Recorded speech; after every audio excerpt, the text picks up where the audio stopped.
주님의 은혜와 평강이 영과 진리로 예배하는 모든 성도님들께 넘치기를 소원합니다. 미라라고 하는 영화가 있습니다. 시리즈로 한 3편 정도가 나온 영화인데요. 뭐 보물을 찾는 뭐 어드벤 좀 모험, 뭐 인디아나 존스처럼 뭐 그런 류의 영화, 오락 영화입니다. 근데 이 영화를 보면은요. 이 1 편, 2 편에서 나오는 이집트의 요즘 말하면 뭐 빌런이죠. 악당이 되는 사람이 이모텝이라고 하는 사람이 등장합니다. 머리가 인제 빠박이고 아주 건장한 체구의 사람인데요. 이 사람이 인제 이모텝이라고 하는데 고대 이집트의 제사장이었던 사람이 미이라가 돼서 현대에서 되살아나서 막 이적을 행사합니다. 이 1편 영화를 보면 출애굽기에 나오는 10 가지 재앙들, 하나님이 내리셨던 10 가지 재앙을 이 미이라가 막 그런 재앙을 내리는 것, 그런 것이 영화에 보면 나옵니다. 근데 인제 우리가 이제 역사를 보면은요. 이 이모텝이라는 이 영화의 악당 빌런이죠. 이 빌런이 실존 인물이었더라고요. 고대 이집트 고왕국 시대 제3 왕조라고 하는 이때에 제사장이었던 사람이었고 재상이었던 사람이었습니다. 뿐만 아니라 이 사람이 건축가였어요. 그래서 우리가 아는 이 계단식 피라미드 있잖아요. 벽돌 큰 돌로다가 세운 그 피라미드를 최초로 설계하고 그것을 만들었던 사람이 이 이모텝이라는 사람입니다. 뿐만 아니라 이 사람은 뭐 의술에도 뛰어났고 천문학과 철학에도 아주 뛰어났던 사람이라고 합니다. 뭐 고대 사회의 현자였던 사람이죠. 그래서 이 사람이 죽고 나서 신격화가 돼서는 이집트에서는 이 사람이 인제 건축과 공학의 신으로 추앙을 받게 돼요. 죽은 이후에는 신이 된 겁니다. 이러한 사람이었기 때문에 아마도 이 미라는 영화를 만들 때 그런 인제 이 사람의 모티브를 이 사람을 가져다가 그렇게 영화를 만들었던 것일 겁니다. 이 이집트에서 이 제사장은요 매우 큰 권력을 가지고 있습니다. 그 영화에서도 보면은요 뭐 거의 왕과 같은 처음에는 저는 제사장인 줄 몰랐어요. 왕인 줄 알았어요. 엄청난 권세와 권력을 가지고 있는 사람이었기 때문에 영화를 보면은요. 그래서 인제 왕인 줄 알았는데 나중에 인제 제사장인 걸 알았죠. 이집트에서는 제사장은 그런 권력을 가지고 있는 사람이었습니다. 모세 당시에는 어 이 이모텝이라는 사람은 이제 미라 영화에 나왔던 사람은 이제 고왕국 제3 왕국 시대라고 하는데 모세 당시는 이제 18 왕조예요. 이집트가 인제 18 왕조 시대인데 그때도 이집트에서 왕이 되지 못한 왕자가 제사장이 됩니다.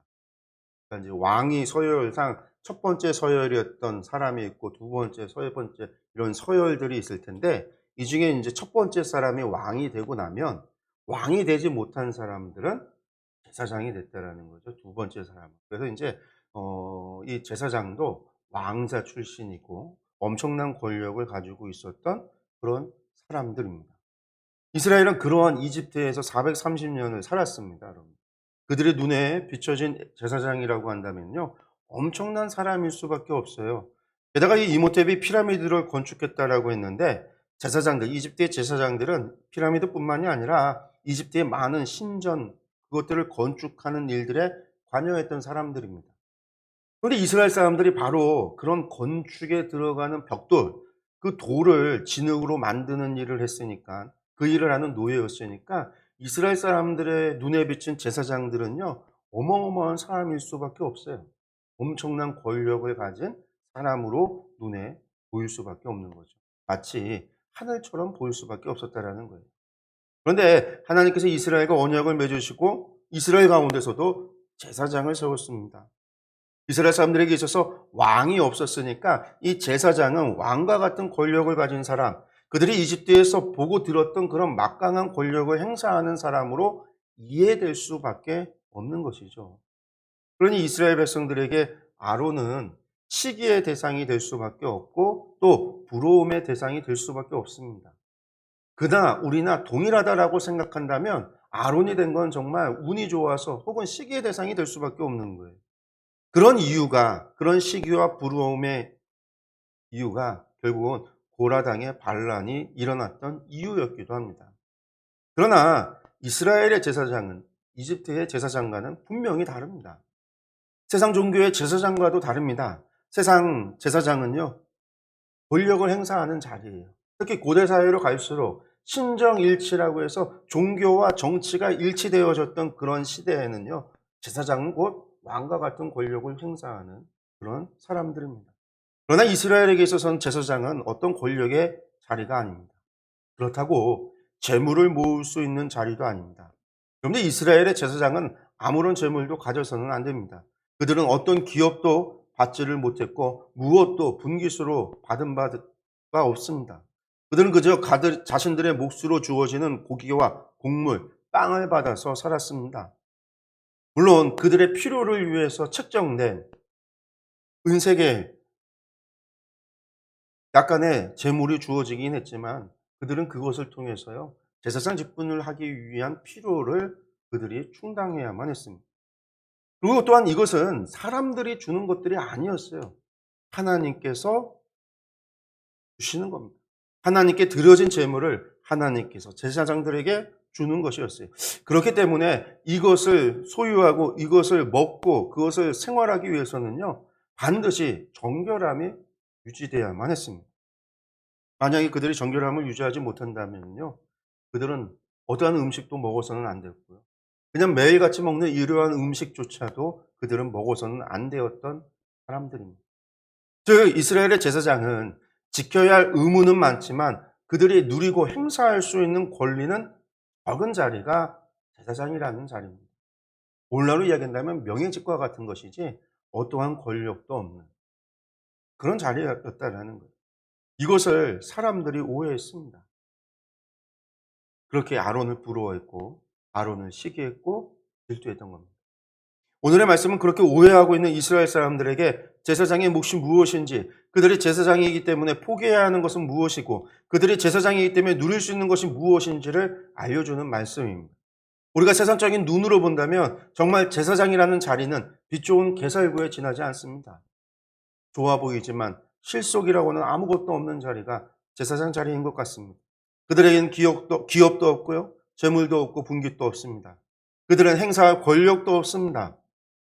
그러나 정말 중요한 것이 있습니다. 그것은 제사장의 인생을 하나님께서 책임져 주신다라는 것입니다. 이것이 가장 중요합니다. 그리고 이것이 오늘 우리가 이 말씀을 통해서 깨달아야 할 교훈입니다. 성도 여러분, 오늘의 말씀을 통해서 우리의 인생을 책임져 주시는 하나님의 사랑과 그 은혜를 깨달으시기 바랍니다. 우리가 말씀을 다시 한번 보겠습니다. 8절에서 10절까지의 말씀입니다. 여호와께서 또 아론에게 이르시되 보라, 내가 내 거제물 곧 이스라엘 자손이 거룩하게 한 모든 헌물을 내가 주관하게 하고 내가 기름 부음을 받았으므로 말미암아 그것을 너와 내 아들들에게 영구한 몫의 음식으로 주노라. 지속물 중에 불사르지 아니한 것은 내 것이라. 그들이 내게 드리는 모든 헌물의 모든 소제와 속죄제와 속건제물은 다 지극히 거룩한즉 너와 내 아들들에게 돌리리니 지극히 거룩하게 여김으로 먹으라. 이는 내게 속물인즉 남자들이 다 먹을지니라. 아멘. 오늘 말씀을 보면은요, 8절에서 어제물을 이야기하고 9절에서는 지속물 중에 불사르지 아니한 것, 모든 헌물의 모든 소제와 속죄제와 속건제물을 이렇게 언급하고 있는 것을 볼 수 있습니다. 그런데 이들 제물이 무엇이죠? 전부 곡식으로 드리는 소제를 제외한다면 소와 양과 염소, 비둘기와 같은 동물들입니다. 우리가 제물을 생각한다면 오늘날 예배 시에 드리는 헌금을 제일 먼저 생각을 합니다. 뿐만 아니라 영화에서 보면은요, 신전 같은 곳에 창고에 가득 채워져 있는 금은보화를 생각할 수 있습니다. 그러나 그것들과는 아무 상관이 없습니다. 전부 다 곡식과 동물의 고기입니다. 이에 대해서 이것이 제사장의 몫이요 그들이 먹을 음식이다, 이렇게 말씀하고 계십니다. 그렇습니다. 8절에서 이것을 너와 내 아들들에게 영구한 몫의 음식으로 주노라, 하나님이 이렇게 말씀하셨습니다. 그런데 지금 광야 생활 때만이 아니라, 물론 이제 지금 광야 생활 때는요, 하나님께서 날마다 주시는 만나를 통해서 먹고 살지만 이들이 이제 약속의 땅에 들어가서는 만나를 먹고 사는 게 아니잖아요. 그들에게 주어지는 음식이다라는 거예요. 그리고 이것이 그 땅에 들어가서도 변하지 않을 영원한 몫이라는 것이죠. 다른 이스라엘 백성들은 모두 약속의 땅에 들어가면 땅을 기업으로 받게 됩니다. 그들은 그 땅에서 소출을 얻어 생활합니다. 그렇게 농사도 짓고 양도 치고 이후에는 농장도 만들어서 포도주와 올리브, 유를 만들고 이것을 팔아 또 재물을 모으기도 하고 그렇게 사업을 하기도 합니다. 그러나 이 모든 일에 있어서 제사장들은 해당이 되지 않습니다. 그들은 어떤 땅도 기업으로 받을 수 없습니다. 그들은 하나님을 섬기는 일 외에는 다른 일을 해서는 안 되었습니다. 일을 하거나 재물을 모으거나 다른 일을 하는 것, 이 모든 것은 허락되지 않습니다. 그런 그들의 생활을 위해서 하나님께서는 이처럼 하나님께 드려진 재물을 그들의 몫으로, 그들의 음식으로 주셨던 것입니다.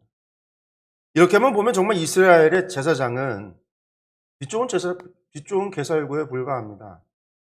그러나 우리가 잊지 말아야 하는 것, 그것은 뭐냐면 하나님께서는 그 모든 제사장의 몫을 하나님께서 그들에게 주시는 것이다 라고 말씀하고 있다라는 거예요. 백성들이 주는 것이 아니고 하나님께서 주는 것이라는 이야기입니다. 이것이 의미하는 것이 무엇입니까? 하나님께서 당신을 위해 선택된 제사장들의 생계를 직접 보장해 주신다라는 이야기입니다. 광야에서의 삶을 하나님께서 책임져 주셨듯이 이후에 제사장들의 모든 삶은 하나님께서 책임져 주시고 그들의 삶을 보장해 주시겠다라는 이야기이죠. 그렇습니다. 하나님께서는 당신을 섬기는 제사장들의 몫을 직접 챙겨주셨습니다. 그들의 생계를 지켜주셨습니다. 그들의 삶을 보장해 주십니다. 우리가 이 말씀을 보면 그럼 오늘날의 교회의 목사가 제사장이니 하나님께서는 제사장만 보장해 주시고 챙겨주었듯이 목사들만 챙기고 일반 성도들은 아닌가 보다 이렇게 생각할 수 있는데 그러나 그렇지 않습니다. 구약의 제사장은 오늘날 교회의 목사를 이르지 않습니다. 목사가 아닙니다. 이것은 오해인 거죠. 하나님께서 우리 모두는 왕 같은 제사장으로 부르셨다라고 말씀했습니다. 기능상 제가 예배를 위해서 설교자의 역할을 하는 것뿐이지 오늘날 우리 모두는 제사장으로서 하나님을 예배합니다. 여러분들이 구약에는 예배 드리러 오는 사람은 재물만 가지고 오고 제사는 제사장이 드렸지만 오늘날에는 예배에 참여하는 모든 사람이 하나님께 직접 예배를 드리는 거예요. 그렇게 모두가 제사장이에요. 예배 드리는 모든 사람이 제사장입니다. 예배 드리는 모든 사람이 예배의 책임을 가지고 있는 거예요.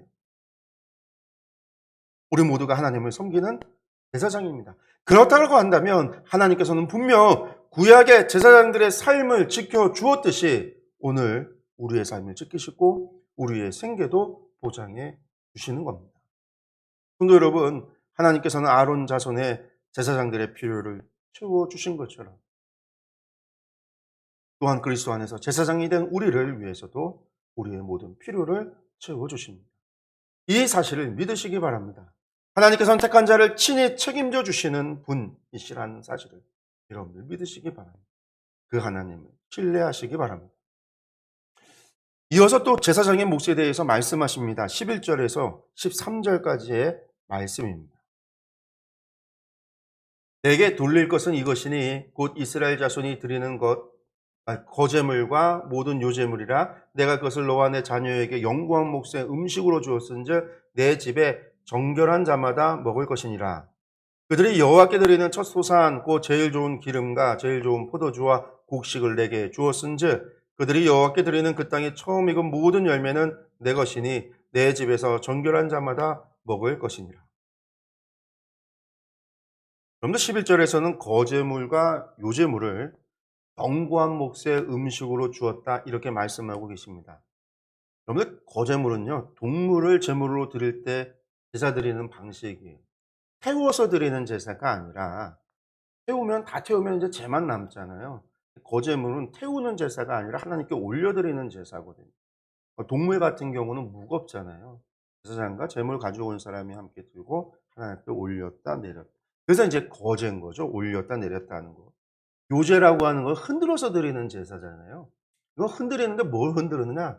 곡식을 추수를 하면 그 곡식단을 가지고 와서 바치는 자와 제사장이 마주 잡고 하나님 앞에 이제 흔들어서 드리는 제사가 요제예요. 그러니까 짐승의 제사와 곡식의 제사인 거죠. 이것을 지금 하나님께서는 제사장의 몫으로 주겠다. 근데 뭘 주냐면요. 가장 좋은 것을 주신다라는 거예요. 하나님께서 당신의 백성을, 당신을 섬기는 제사장을 위해서 가장 좋은 것을 주신다. 이렇게 말씀하고 있어요. 그것뿐만 아니라 첫 소산의 모든 기름과 포도주, 첫 곡식, 그리고 첫 열매 이렇게 드리는 모든 제물도 가장 좋은 것을 제사장의 몫으로 주셨습니다.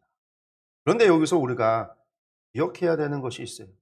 하나님께서 이 제물을 먹는 조건을 말씀하십니다. 즉, 내 집에 정결한 자마다 먹을 것 이렇게 말씀합니다. 여러분들 이 말씀은요. 정결한 자가 먹을 수 있다라는 말입니다. 다른 말로 이야기한다면 부정한 사람은 먹지 못한다라는 말씀이에요. 그런데 여러분들 생각해 보십시오. 제사장 가문의 사람들은 어떤 기업도 받을 수 없습니다. 그들은 오직 하나님께서 주시는 성물을 통해서 음식 섭취를 해야 합니다. 그런 그들에게 하루의 음식을 먹기 위해서는요. 언제나 정결함이 요구되어졌다라는 거예요. 제사장으로 섬기는 사람이든 아직 어린아이, 아직 나이가 되지 않은 어린아이가 되어졌던 아니면 여인들, 집안에 여인들이 있잖아요. 어머니가 있고 누이가 있고 딸들이 있고 할머니가 있고 이 여인들조차도 제사장직을 하지 않는다 할지라도 모두 하나님의 성물을 먹기 위해서는 정결함을 유지해야 했다라는 겁니다. 그리고 제사장들은요. 24반차로 나눠서 한마디로 말해서 제사장들이 지금이야 이제 아론과 그의 두 아들 엘르아살과 이다말 3명밖에 없지만 제사장이 늘어나고 제사장들이 그 일을 감당하게 될 때는요. 24반차로 나눠요. 한마디로 24개 조로 편성을 해서 보름씩 1년에 보름씩을 성전에 가서 봉사를 하고 나머지는 봉사를 안 해요. 나머지는 집에서 그래서 이제 마을들 같은 경우에 가서 또 봉사를 하지만 성전에 올라가서 이후에 성전에 올라갈 때는 24반차로 나눠서 24조로 편성을 해서 1년에 보름만 하는 거예요. 그럼 나머지 기간은요? 근데 오늘 말씀은요. 나머지 기간에 성전에 올라가서 봉사를 하지 않을 때 하나님을 예배하지 않을 때에도 그들은 음식을 먹기 위해서는 정결함을 유지해야 했다라는 거예요. 제사장 가문에 속한 모든 사람은 모든 날, 모든 시간 속에서 언제나 정결함을 유지해야만 그들은 음식을 먹을 수 있었다라는 겁니다. 성도 여러분, 이런 제사장이 부럽습니까? 제사장 집안이 부럽습니까? 오늘날 세상적인 기준으로 본다면요. 제사장이 하나님을 섬긴다라고 하는 사실, 이것만 뺀다면 그들의 삶은 전혀 부러울 것이 없습니다. 권력이 있는 것도 재물이 있는 것도 아닙니다. 그저 제사장 가문으로서의 명예는 있을 수 있지만 그곳으로 그들은 지켜야 될 의무가 너무나도 많은 거예요. 하루에 음식을 먹는 것조차도 함부로 먹을 수 없어요. 만약에 그들이 부정해진다면 음식을 먹는 것을 위해서 그들은 정결함을 행해야 돼요. 정결 예식을 행해야 돼요.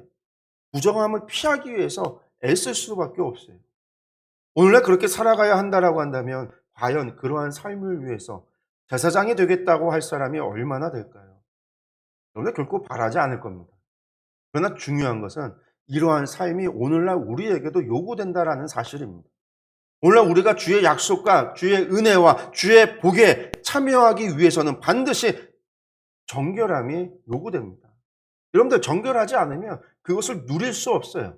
모든 죄와 불의에서 떠나지 않으면 하나님의 은혜에 참여할 수 없습니다. 불의를 행하여 부정하게 된 자는 아무리 하나님의 약속을 받고 하나님께서 은혜와 복을 내려주셨어도 결국에는 그 모든 것과 무관한 자가 되어버립니다. 그런데 이것은 이스라엘의 역사가 우리에게 증명해주고 있어요. 그들에게 하나님의 약속이 없었던 게 아니에요. 하나님께서 그들에게 은혜를 주시거나 복을 주지 않아서가 아닙니다. 그들이 그 모든 것을 받았음에도 불구하고 그들이 부정한 자, 죄인들이 되었기에 결국은 예루살렘은 멸망하고 나라는 망하고 그들은 포로되어 바벨론에 끌려가야만 됐다라는 사실입니다.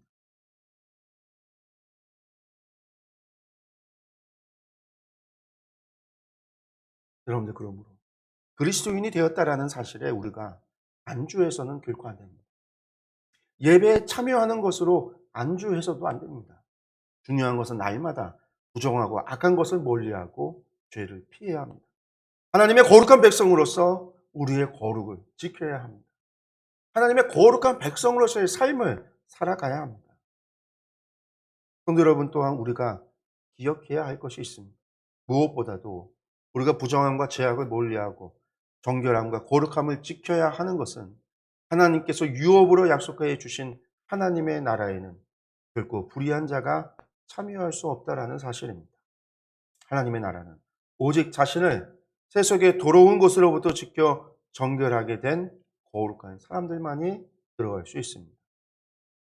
그러므로 소망이 하나님 나라에 있는 사람들이라고 한다면 부지런히 자기를 살펴서 혹시 부지 중에라도 불의를 행하는 것이 없는지를 살피고 또 살피고 하나님 앞에서 늘 회개의 삶을 살아가고 그리스도의 보혈의 공로를 의지하고 하나님의 은혜를 사모하고 살아가야 할 것입니다.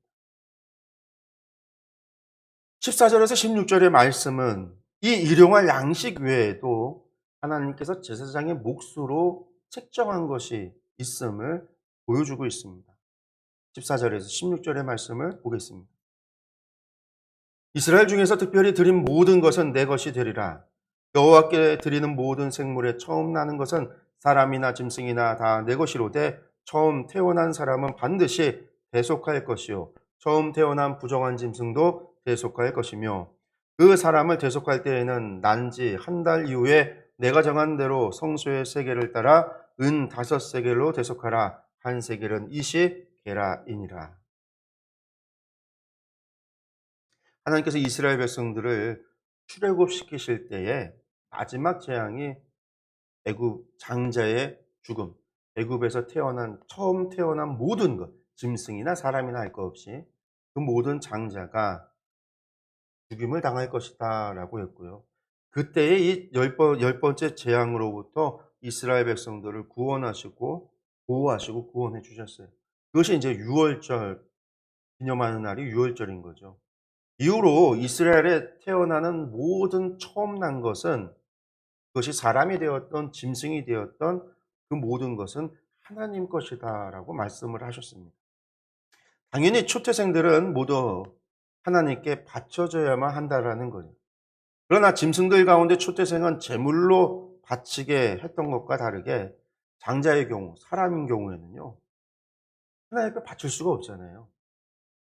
인신공양을 할 수가 없는 거 아니에요? 그러니까 하나님께서 그런 경우에는요. 대신하여 속량할 수 있는 방법을 주십니다. 뿐만 아니라 모든 짐승이잖아요. 하나님 앞에 제물로 드릴 수 있는 소나 양과 염소 외에 부정한 짐승들은 하나님 앞에 바칠 수가 없어요. 제물로 바칠 수가 없으니까 이것들도 대속하라고 이야기를 합니다. 그 중에서 이제 장자를 대신해선 하나님께서 레위인들을 구별해서 하나님께서 받으셨다라고 했습니다. 그래서 우리가 이제 민수기를 보면 첫 번째 계수했을 때 이스라엘 12지파 계수된 인원과 레위인을 계수해서 그 인원을 비교한 다음에 그 수가 초과된 것만큼 어떻게 했냐면 대속, 돈으로 값을 정해서 다 돈으로 대속을 하라고 말씀을 하셨죠. 그러나 그때 이후에 일일이 태어나는 사람들, 레위인들 계수하고 태어나는 백성들의 삶을 인구조사를 계속해서 날마다 해갖고 그 수를 비교해서 장자에 대한 이 대속의 재물을 계속해서 계산하기에는 너무나 힘이 들어요. 뿐만 아니라 이제 약속의 땅에 들어가면 어떻게 되냐면 뿔뿔이 흩어져 살잖아요. 그러니까 그렇게 돼서 그 사람들을 매번 인구조사한다는 것은 거의 불가능한 일이었던 거죠. 그래서 일괄적으로 대속할 재물, 이 대속금을 바치도록 규정을 한 겁니다. 그렇게 정한 금액이 성소의 세겔을 따라서 은 5세겔이다라는 것이에요. 그리고 이것을 제사장의 몫으로 정하십니다. 하나님께서 제사장들에게 음식만 그들의 몫으로 정한 것이 아니었다라는 거예요.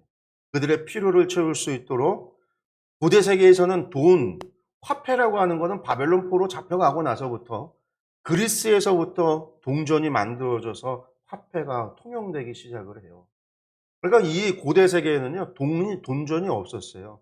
동전을 대신했던 게 은과 같은 거였고, 무게로 계산을 하는 거예요.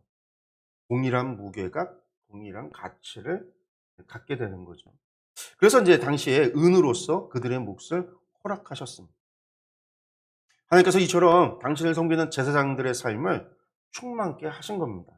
그렇습니다. 하나님께서 제사장의 몫으로 가장 좋은 것을 주셨을 뿐만 아니라 그들이 쓸 필요도 채워주셨습니다. 여러분, 이들은 하나님을 섬기는 일 외에 다른 그 모든 것이 허락되지 않은 사람들이에요. 그러니 당연히 그들에게 필요한 것들, 쓸 것을 위해서는요, 무엇인가 그들을 구입을 하거나 그것을 위해서 소비해야 될 돈이 필요했었다라는 것이죠. 그런데 이들에게 돈이 주어질 구멍이 없잖아요. 하나님께서는 이 초태생의 재물을 따라서, 계속의 재물을 따라서 이것을 레위인들의 제사장들의 몫으로 주어서 그들이 그것을 통하여 그들의 필요를 채울 수 있도록 해주셨다라는 거예요. 어떠한 경우에도 하나님께서는 여러분들 인색함으로 당신의 백성을 대한 적이 없어요. 아, 왜 음식만 줘? 음식만이 아닙니다. 그들에게 이처럼 대속의 제물로 허락하심으로 말미암아 여러분들 그들의 쓸 필요를 충만케 채워주셨다라는 거예요. 하나님은 인색한 분이 아닙니다. 도리어 당신의 그 충만한 사랑으로 가장 귀한 것을 주시는 분이 하나님이셔요. 그러한 하나님의 사랑을 바울 사도가 로마서 5장 8절에서는 다음과 같이 말씀을 했죠. 우리가 아직 죄인 되었을 때 그리스도께서 우리를 위해 죽으심으로 하나님께서 우리에게 대한 자신의 사랑을 확증했다. 그래서 우리가 주의 십자가를 통해서 확인할 수 있는 것이 바로 우리를 향한 하나님의 그 지극한 사랑이에요. 하나님의 인색함을 발견하거나 하나님께서 좀 우리에게 너무 짜시다 이런 걸 발견하는 게 아니라 우리가 하나님을 생각하고 주의 말씀을 통해서 깨닫게 되는 것은 우리를 사랑하시되 독생자를 주시기까지 사랑하시고 한 영혼을 천하보다 귀하게 여기신 하나님의 사랑이 우리를 풍성케 우리를 충만케 하시는 하나님의 사랑이다라는 거죠. 성도 여러분, 생각해 보시기 바랍니다. 누가 아무에게나 자신이 가장 소중하게 여기는 것을 선뜻 내어줄 사람이 있습니까? 특별히 사랑하지 않는 사람을 위해서 자기 자신을 희생할 수 있는 사람이 있겠습니까? 그런데 하나님께서는 그 누구도 아닌 당신의 독생자를 우리를 위해 내어주셨습니다. 그러므로 여러분 가운데 하나님의 사랑에 대한 의심이 생기는 분이 있다라고 한다면, 혹여나 내 인생이 왜 이렇게 힘들고 괴롭고 어려운가, 나의 인생은 왜 이렇게 펴지지가 않는가 라고 하는 그러한 고민과 그러한 생각이 여러분들 가운데 든다라고 한다면요, 여러분들 하나님께서 우리를 위해, 나를 위해 누구를 희생하셨는지, 하나님께서 나를 위해 무엇을 주셨는지를 생각해 보시기 바랍니다. 우리를 향한 하나님의 사랑에 이보다 더 확실하고 분명한 증거는 필요하지 않습니다. 그 사랑으로 하나님께서 오늘 우리에게 사랑과 은혜와 복을 베풀어 주십니다. 우리 그 사랑의 충만한 가운데에서 하나님께서 베풀어 주신 그 은혜를 누리며 살아가는 저와 여러분들 되시기를 바랍니다. 17절에서 18절은 이 초태생의 규정 가운데 예외적인 규정에 대한 이야기입니다. 17절과 18절의 말씀입니다.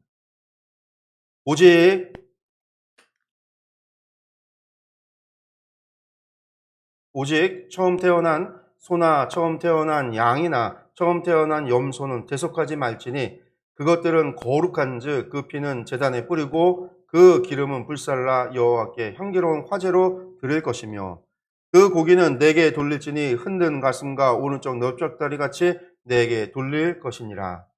아멘. 소와 양과 염소의 첫 새끼에 대한 예외 규정입니다.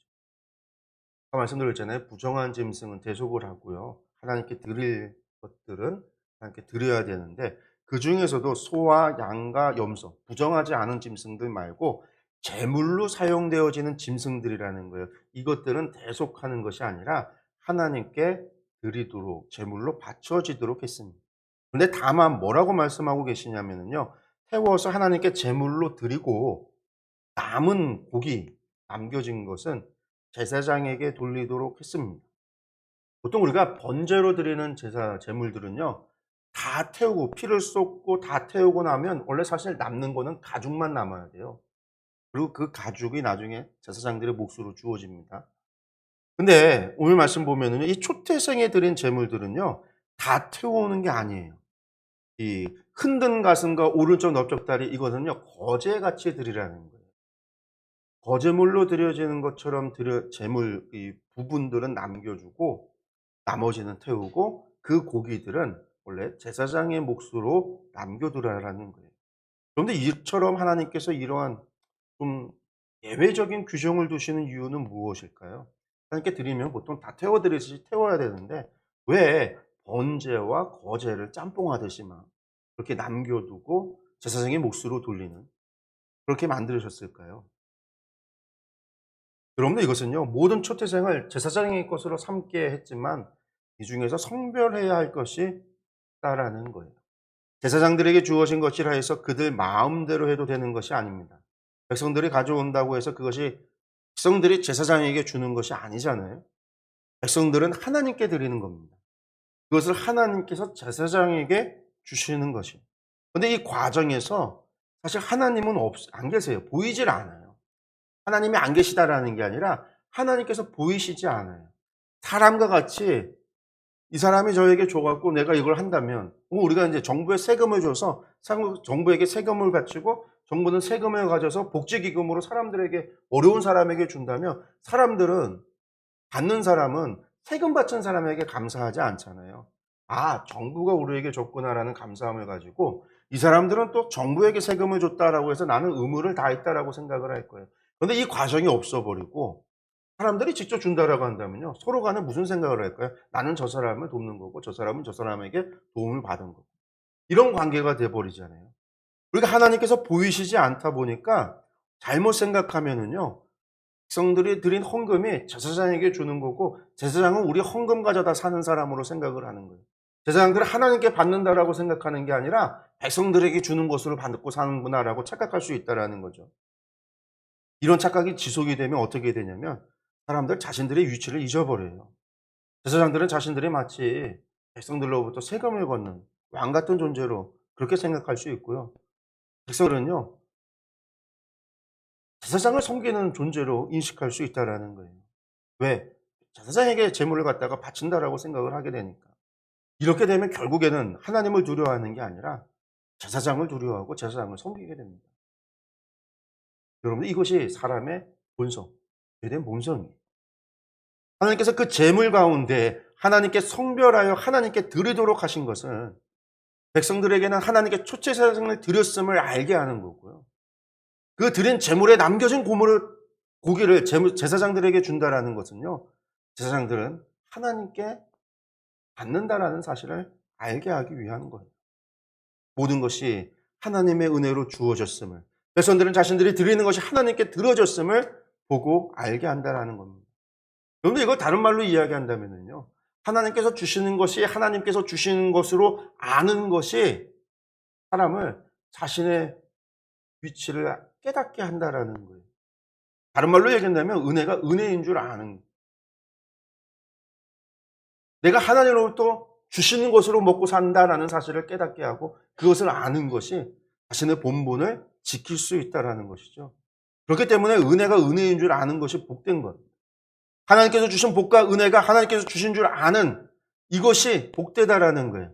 이것을 아는 사람만이 하나님께 감사할 수 있어요. 이것을 모르는 사람은 내 능력으로 된 줄 알고 내 힘으로 된 줄 알고 내가 잘났는 줄 착각하고 결국은 교만한 자의 자리에 앉아서 하나님을 경외하지 않는다라는 거죠.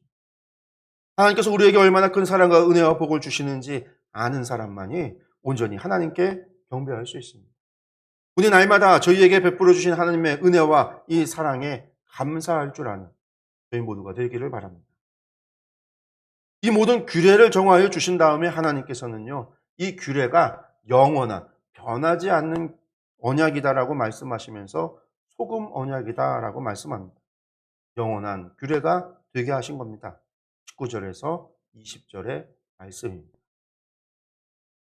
이스라엘 자손이 여호와께 거제로 드리는 모든 성물은 내가 영구한 몫의 음식으로 너와 내 자녀에게 주노니 이는 여호와 앞에 너와 내 후손에게 영원한 소금 언약이니라. 여호와께서 또 아론에게 이르시되 너는 이스라엘 자손의 땅의 기업도 없겠고 그들 중에 아무 분깃도 없을 것이나 내가 이스라엘 자손 중에 내 분깃이요 내 기업이니라. 아멘. 그러면 19절에서 하나님께서는 아론의 가문의 몫으로 주시는 이 음식 규례를 가리켜서 영원한 소금 언약이라고 말씀합니다. 그런데 소금은 음식을 짜게 하는 기능도 있지만 음식이 변하거나 상하지 않도록 하는 그런 부패 방지의 기능도 있습니다. 여기서 영원한 소금 언약이라는 것은요, 이처럼 영원히 변하지 않는 약속이다라는 뜻이에요.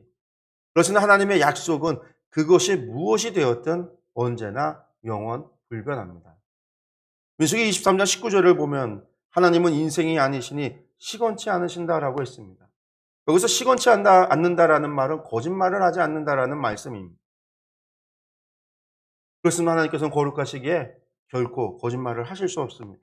그렇게 하나님의 입에서 나오는 모든 약속들, 하나님의 입에서 나오는 모든 말씀들은 반드시 이루어지게 되어 있습니다. 하나님께서 이루십니다. 그러므로 하나님의 입에서 선포된 모든 말씀과 약속은 우리가 신뢰할 수 있는 것들입니다. 성도 여러분, 하나님께 들은 약속의 말씀이 있다라고 한다면요, 반드시 이루어질 줄로 믿으시기 바랍니다. 하나님은 충분히 그것을 이루실 수 있는 능력도 있고 의지도 있고 힘도 있고 권세도 있고 우리를 향한 마음, 사랑의 마음도 있으십니다. 그 영원한 소금 언약을 말씀하시고 나서 제사장들에게 이어서 아론에게 이야기합니다. 내가 이것들을 너희에게 주지만 그러나 주지 않는 게 있다라는 것이죠. 바로 기업과 분깃입니다. 제사장들이 받게 될 것은요, 그들이 먹게 될 양식과 은세겔밖에 없습니다. 그 외의 것은 아무것도 허락하지 않습니다.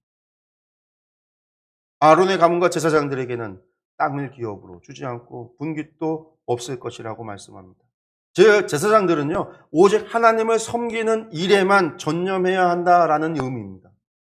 제사장들에게는 여호와를 섬기는 이 제사장 직분이 분깃이고 이것이 그들의 기업입니다. 그런데 여러분, 오늘날 하나님께 택함을 받은 왕 같은 제사장으로 부르심 받은 저와 여러분들도 이 땅에서 얻을 기업은 아무것도 없습니다.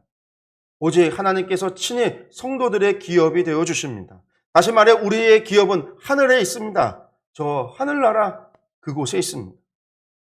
그렇습니다. 우리 모두는 이 세상에 나그네와 같은 행인과 같은 존재들일 뿐입니다. 우리의 본향은 하나님 나라에 있고 지금 우리는 그곳으로 돌아가는 순례자의 삶을 살아가고 있는 존재들입니다. 우리의 소망은 하늘에 있고 우리의 기업 또한 하나님의 나라에 있습니다. 따라서 세상에 속한 사람들처럼 땅의 것을 추구하며 세상에 속된 생활 방식을 쫓아서 살아서는 안 됩니다. 이 세상에 있는 모든 것들은 지나가면 없어질 것들입니다. 옷이 낡아 못 쓰게 되듯 모두가 그 끝에 이르게 되면 모든 것이 멸하여 사라질 것들입니다. 세상의 그 무엇도 영원한 것은 없습니다. 오직 하나님의 나라, 하늘의 기업만이 영원합니다. 저 여러분들은 바로 그 영원한 기업을 받은 사람들입니다. 그리스도의 보혈의 값을 지불하고 택함을 받은 사람들입니다. 이 놀라운 사랑과 은혜를 깨달으시기 바랍니다. 그 은혜를 기억하며 참으로 감사할 줄 아는 성도들이 되시기 바랍니다. 나아가 하늘의 기업에 소망을 두고 이 땅에서 신앙의 순례의 길을 걸어가는 성도들이 되시기 바랍니다. 우리가 하나님의 약속을 믿고 하나님의 뜻에 순종하며 이 땅에 맡겨진 사명을 감당하며 영원한 본향을 향하여 정진해 나아갈 때 우리의 걸음걸음마다 하나님께서 함께 하시고 우리가 생각하지 못할 사랑과 은혜와 복을 베풀어 주시며 우리를 인도하여 주실 겁니다. 여러분들 그 길 끝에서 우리 모두 함께 만나는 귀한 역사, 은혜가 있어지기를 간절히 축원합니다. 기도하겠습니다.